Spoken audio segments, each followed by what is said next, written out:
Vai, iniziamo col guanciale. Ho già tolto la cotenna, lo affetto sottilmente a circa mezzo centimetro di spessore. Infine ricavo delle listarelle.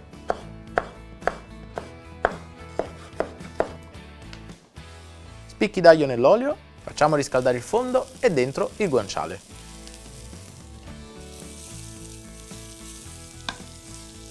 Facciamo sfrigolare per benino.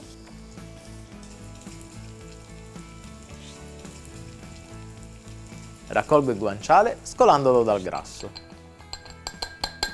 Nella stessa padella posso cuocere i ceci già lessati.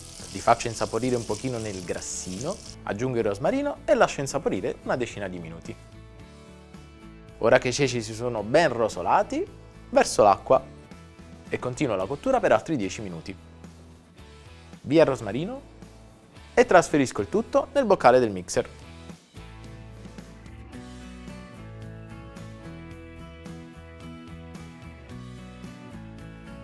E mo' frulliamo. Ora posso cuocere la pasta in acqua bollente e salata tenendola indietro di 2 minuti di cottura. Rimetto la padella sul fuoco e verso la crema. Scolo la pasta in padella e per ultimare la cottura aggiungo ancora un po' d'acqua.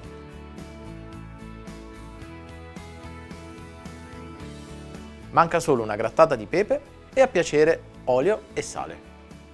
Aggiungo una parte di guanciale in padella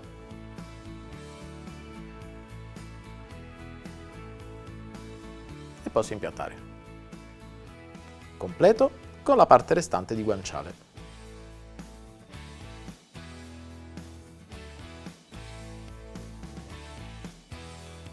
Ragazzi, si assaggia! Connubio perfetto!